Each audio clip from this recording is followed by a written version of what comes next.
Welcome to Showing Up Solo with Hannah and Nicole, your guides to navigating online marketing for your business.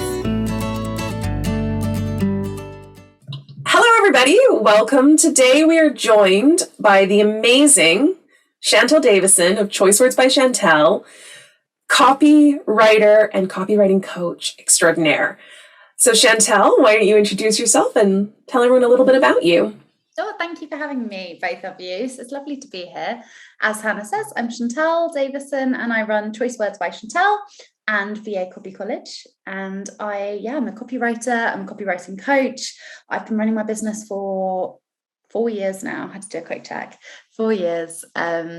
And the last two especially, things have changed a lot as they have for many, many people. So about 2 years ago was when I started doing my not my VA Copy College. That was a year ago. I feel like it's been so much longer. About 2 years ago was when things really took off and I started kind of hitting capacity in my copywriter role. And about a year ago, just over now, I guess, about a year and a half, I launched VA Copy College, which is the course that I run teaching virtual assistants, social media managers, aspiring copywriters, how to write copy for themselves and their clients. And I love it. It's my favorite thing I've ever done. It's absolutely great. So I suppose that's kind of me in a nutshell. Well, that's wonderful. I mean, I think it's common knowledge that I went through your program and now I help out a lot in a lot of your Hannah is my right-hand man. And I can't emphasize how much the value of copywriting. I initially really just took it for my own business so I could write better copy for myself. As a VA, those services have just skyrocketed my business. But it's just even just for, as a business owner, having really good copy is so impactful. I'm sure, Nicole, you've experienced the same. Yeah, so I always kind of knew about Chantelle when I first got into my business. And then as Hannah and I got connected, I had conversations with you of like, hey, what's your thoughts about Chantelle? And you're like, I think you should do it. It was a game changer for me. And I was like, I knew it. Like, I knew that as soon as another round was available, I was signing up. And it really has like taught me a lot of things about copywriting that I didn't really know, and even building your confidence about copywriting that I really lacked in the past. So yeah, thank you, Chantelle. You're welcome. More than welcome. You're both star students. Well, and that's actually, Nicole's brought up a great point, is the confidence in copywriting, because I know before meeting you and doing your course and taking your training, I was like, copywriting is like, Mad Men level, not really for the average Joe or Josephine kind of vibe. And so I never thought someone who hadn't had like years and years and years and years and years of experience could write copy, let alone good copy. I think that's really common. I think there's this massive misconception that copywriting is some kind of dark art, like it's like wizardry or witchcraft, and you have to be born with it. And the kind of gift of writing is just something you've either got or you haven't. And of course, like some people are naturally more gifted writers, it comes to them easily and they don't struggle with the flow or get the fear of the blank page. But for most people, that's not so. It's a skill and it can be learned like anything. And I think once you start getting into learning about it and start seeing templates and having easy ways to put what you're learning into action, you start realizing that it really just is all about practice. Like it's I know I say this a lot and I say it in the course and I say it all over social media and I make no apologies. Like, it's doing the thing is how you learn. You become a copywriter by writing copy, and that is literally the only way to become better at it. So, of course, there's courses, and we all like to continually develop our skills and have professional development training and stuff. But you can't just take a course on it. and do nothing and hope that it will just stick and somehow you'll magically now have the skill. It's a practice thing. And like you say, I think a lot of people feel like it's a bit out of reach. I like the Mad Men reference. I've got my Christina Hendricks dress on today, so channeling her. But it's not inaccessible for anyone. As long as you can read and write, you can learn to write better copy. Those are probably, I think. I would say I like that. You just have to practice, and you have to push past the fear of, not writing something good. And the more that you practice and the more comfort you are with writing, the easier the flow that you naturally start to have is a lot easier than at first. That's what I've noticed about my own writing. Yeah, and I think one of the best tips that I could give really is just give yourself permission to write a terrible first draft. Terrible. Just don't expect anything. And the funny thing is, like, so often that first draft turns out to be way better than you thought it was going to be. Oh, yeah. I rarely get revisions on a first draft. And if it is, it's like so minor. It's like a sentence here or there, but never like rewrite the whole thing. Because I think we're our worst judges of our skill. We're so critical of ourselves, and you don't believe necessarily that you're as skilled at something as you are either, and you forget that other people don't know how to do it. Like, it's not common knowledge.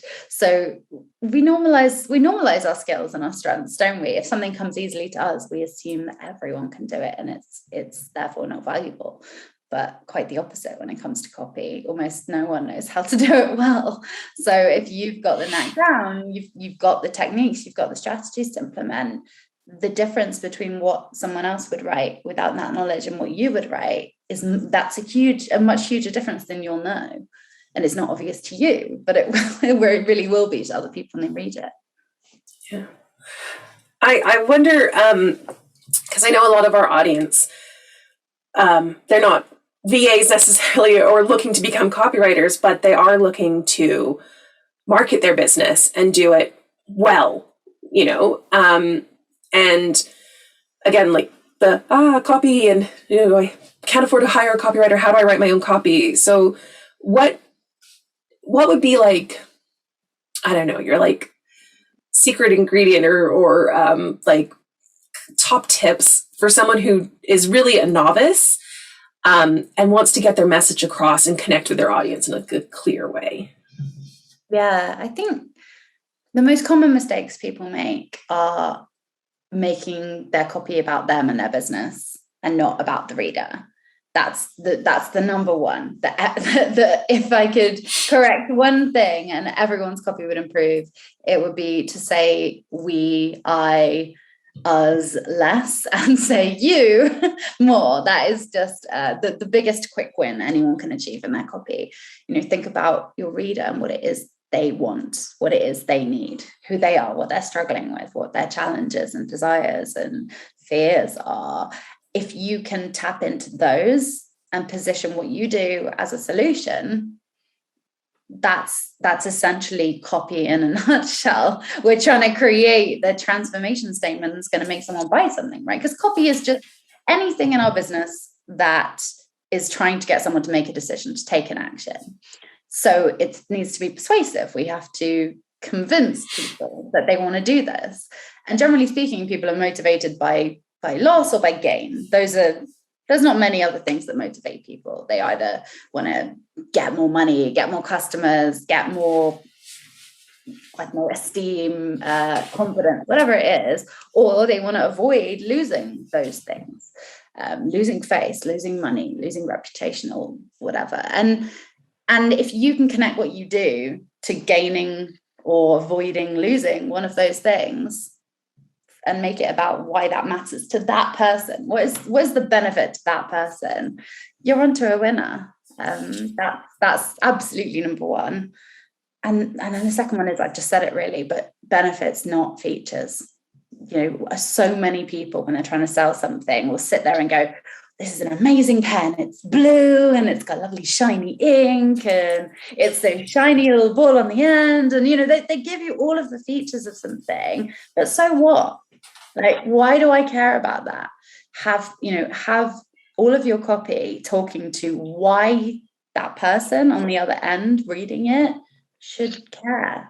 Because if you don't tell them why it matters to them, it's not going to.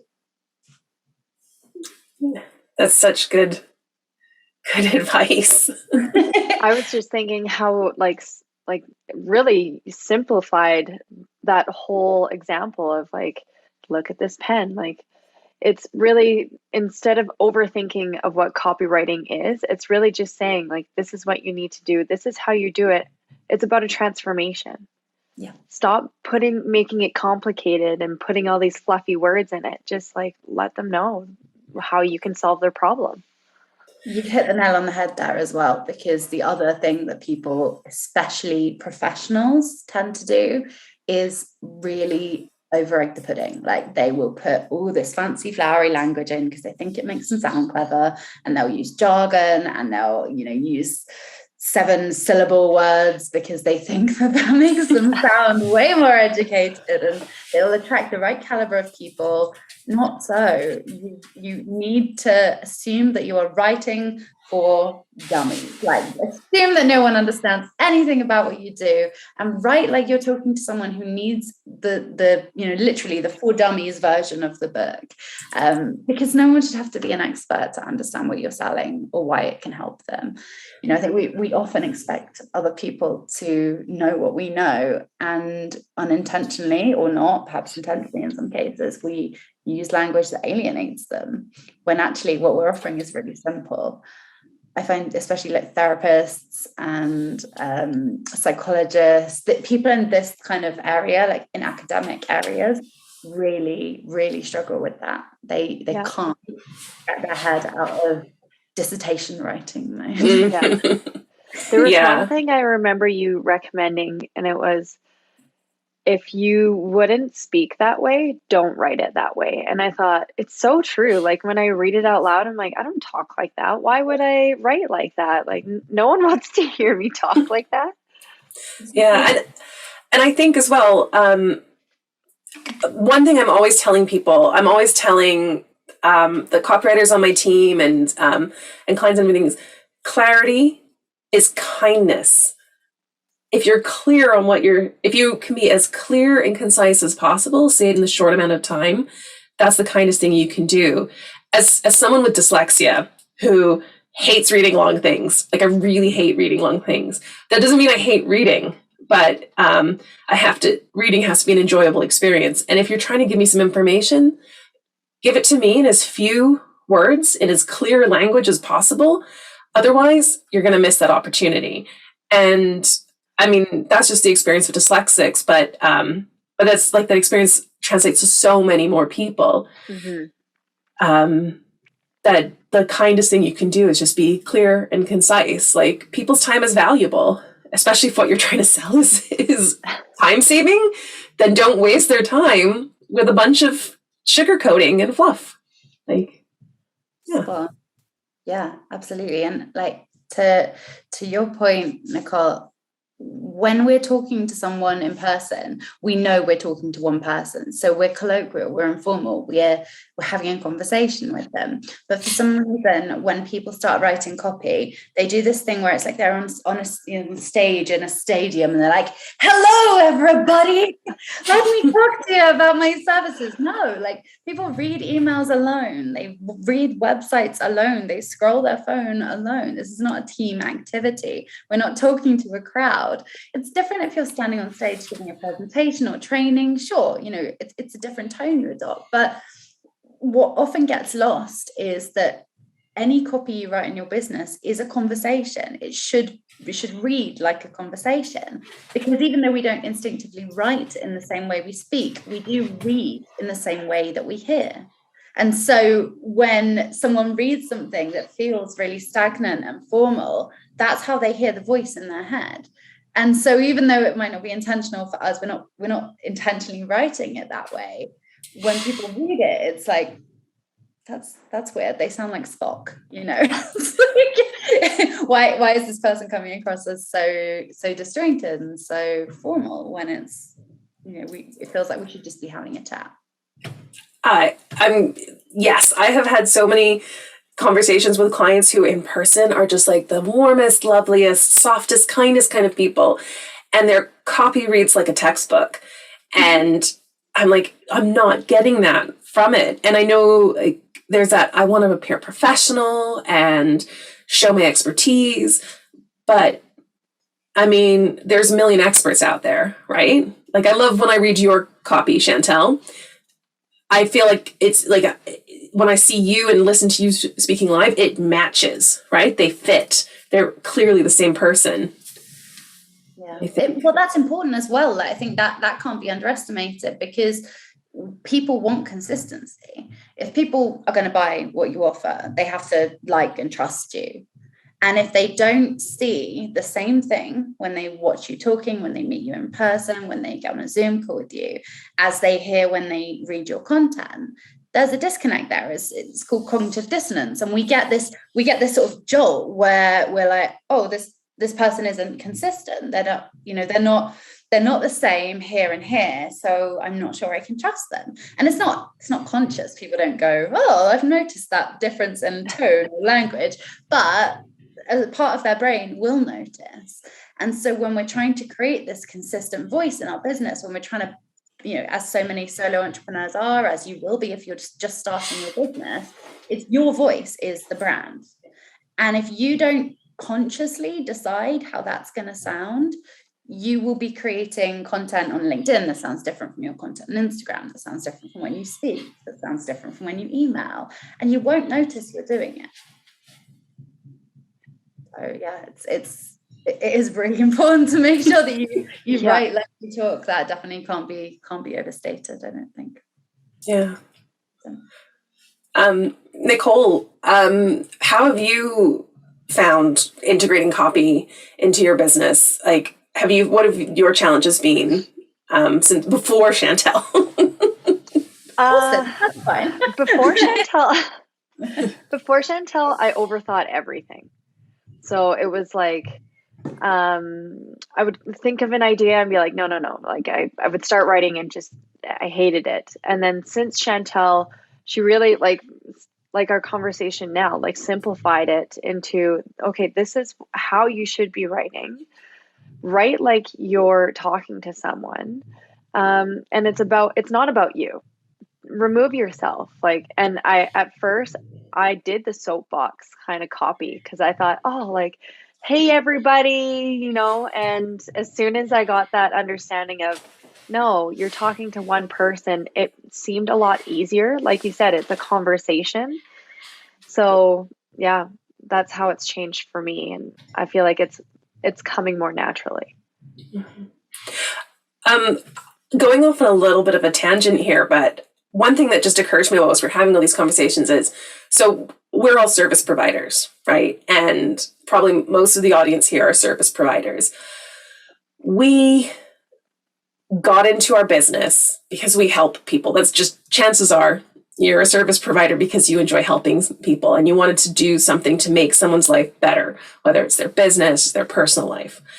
And I think there's a bit of Nicole, you probably let me know if you agree or disagree with this, but do you feel like there's like almost like it feels bad to sell that? Like there's like a disconnect there with we just want to help people, and so earning money for it makes it impure or something. I don't know if that's like a mindset thing that I know I've had to get over, and I think that can come across in the copy too, where we undersell it because we don't want to feel like we are selling it.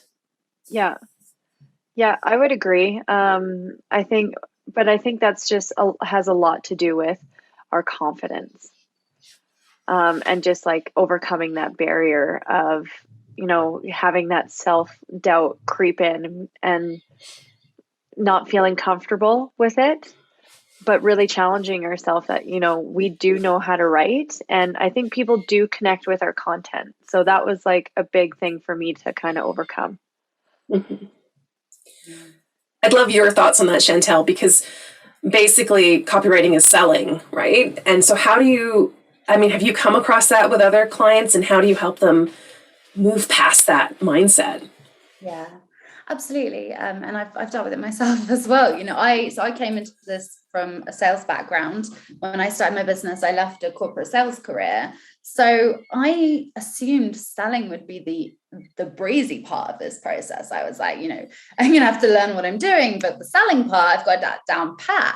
And it turns out, man, like when you are selling you, it's so different to selling chocolate bars.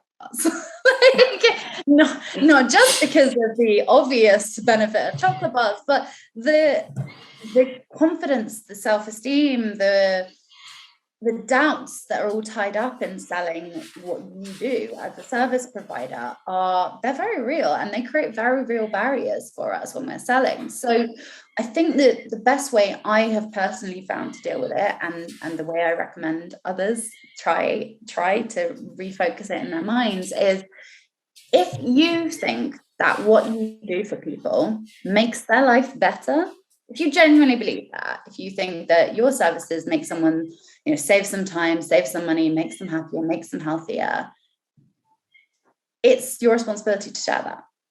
And it's your responsibility to make that available to people.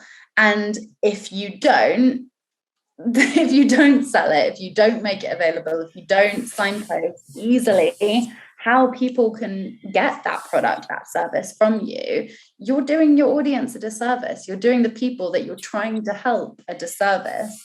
Because a great analogy that my friend Katie Prince uses often, and I love, is you go into a shop and you find this amazing sweater. You love it. You really want it. And try as you might, you look around and you cannot find a cashier. There is no one around who will sell this jacket, this sweater to you. You don't feel good that you haven't been sold to. You feel pissed off because you want the sweater. You are cold and you need it. And for God's sake, someone come and take my money.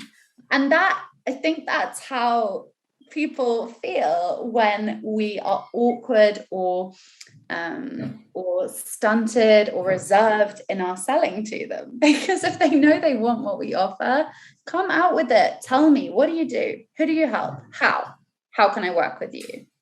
That is what people want to know. If they've landed on your website, they're not there by accident. They're not there to look at your pictures or because they're just having a peruse. They've landed there because they think you might be able to help them solve a problem they have. And if they land there and your copy is wishy-washy or talks to them about why you love living by the sea with your dog or whatever other nonsense you might be polluting it with, they're going to leave and find someone who says, hey, you're right, you have this problem, I got you, here's my service, click here to buy it. It's that simple. It's that clarity, right? Like, and I'm pretty sure I got this from you, but when someone lands on your website or your bio or anything, they should know right away, is this for me? And how do I, what's the next step? Right? Like, yes. Yeah. Absolutely. Yeah. And that's about being, so we talk a lot in VA Copy College and in my content all over the place. I take a lot of inspiration from Donald Miller, from his Building Story Brand guide. I love his way of framing things. It's so simple. It makes it so easy. And he talks about being the guide to your client's hero, right? So the hero of the story is the one who's like got a challenge to overcome. They've got obstacles, they're fighting a nemesis, they want to win the day and go through a transformation and become the best version of themselves.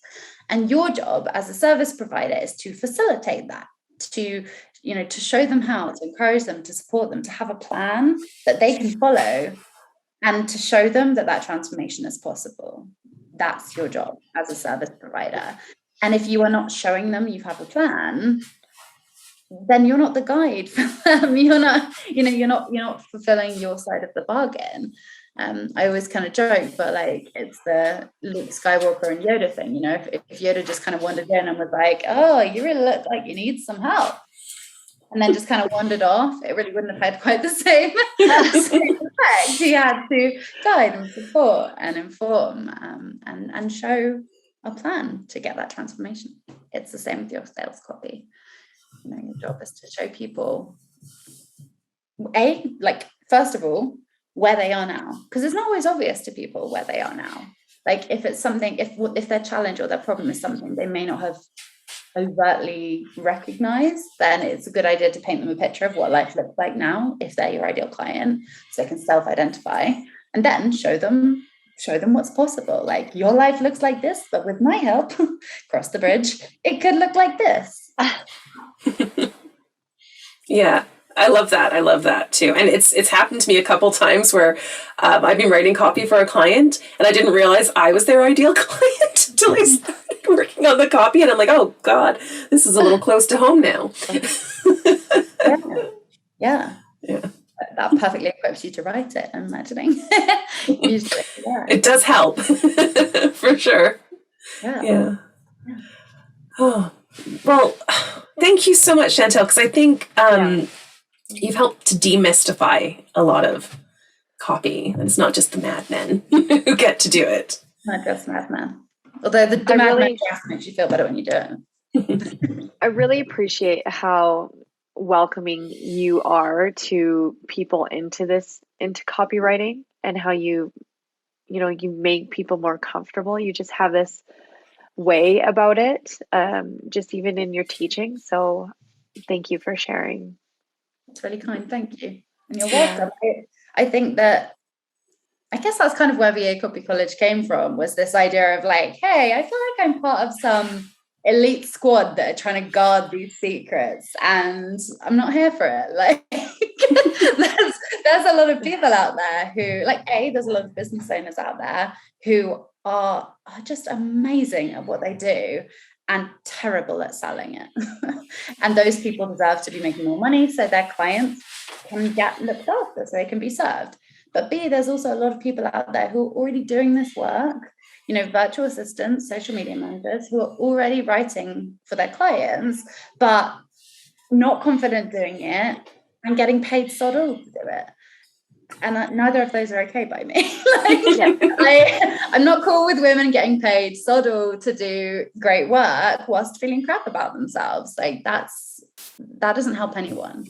Doesn't help anyone. That's one of the things I love about you, is just like, you're always advocating for people to get more, that they deserve more. So yeah, they do. Yeah. We all do. Like, financial independence it shouldn't be a privilege.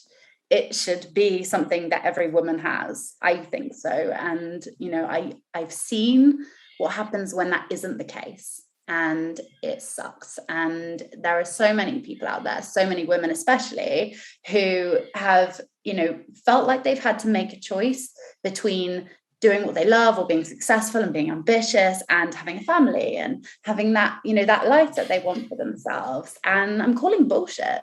I don't think we have to choose. We have everything at our fingertips. If you've got a computer, if you've got a smartphone, you can make a good living online if you know where to look for the skills and the training. And I am absolutely privileged that I get to deliver that and help people do that. And I think we've talked a lot about VA Copy College, which is not just for VAs, I should say. Like, it's also for people who do social media management or just want to learn how to write copy for, but you also have, you have a course specifically for business owners who want to learn copy, and people can actually work with you, right? And you will coach them or write their copy for them, if I'm correct. That is correct. Yes. Yeah, absolutely. I have quite a broad spectrum of services right now, which will be, I think, getting a little more streamlined in the new year. But right now, what's available, I have VA Copy College, which is the 10-week course, more comprehensive, all about writing for yourself and others. Copy College is a 6-week evergreen course. It's going to be evergreen as of next time. And that is for business owners who want to write all their own copy for their next launch. So they want to learn what good looks like, either so they can do it themselves or they can outsource it effectively. And then, at the other end of that, I've got one-to-one work. So I work with clients who want to learn to write better copy, want support with it, want a bit of hand-holding, but don't want to completely outsource it necessarily. So I do copy coaching for people who are like that, who want that kind of like Chantelle on their shoulder to offer feedback and critique and editing and answer questions, but want to learn how to do it, want to become more skilled in that area. And then if ultimately you are just not into writing at all and you have the budget and want to just outsource that to someone who can give you a good return on investment, then I do have that availability as well. And there'll be more exciting news on that in the new year, because my capacity for that, or I should say my business's capacity for that, is about to go. So exciting. I love the Chantelle on your shoulder, because I mean, there's so many times that I just have like a what would Chantelle do? WWCD. Like that. Yeah. Well, they're dangerous in some areas of your life. But I mean, even I think, Nicole, I've even said it to you, haven't I? Well, Chantelle would say this. Yeah. We've done it to each other so many times. So thank you so much for joining us, Chantelle. This is like, I mean, I can't believe I've yet again taken away new information and new insights. Like, that sounds silly, but it's like I've been through so many of your trainings, interact with you so much. Like, I know you so well. I thought, this is for everybody else. There's nothing Chantelle can teach me now, but I stand corrected. I love to prove you wrong, Hannah. No, it's been a pleasure. Thank you. And this is a great idea for a podcast, guys. I think that people are going to really benefit from this. Like I say, the thing I found when I started my business, that, the reason I started it really is that there are so many small business owners out there working by themselves, toiling away, who have got no idea how to market their business. And the fact that you guys are providing this information, the support free of charge, is brilliant. I think it's really fantastic. So well done. Keep up the good work. Thank you. Well, thank you for joining us today. You're very welcome. Nice to see you both. Take care. Thank you. Want more from Hannah and Nicole? Make sure to sign up for the Showing Up Solo membership, a monthly membership with guest experts, free resources, and a members-only invite to our live content batching sessions. A wonderful opportunity to meet new people and get advice from Hannah and Nicole live in person. And as always, don't forget to subscribe so you don't miss a future episode. See you next time.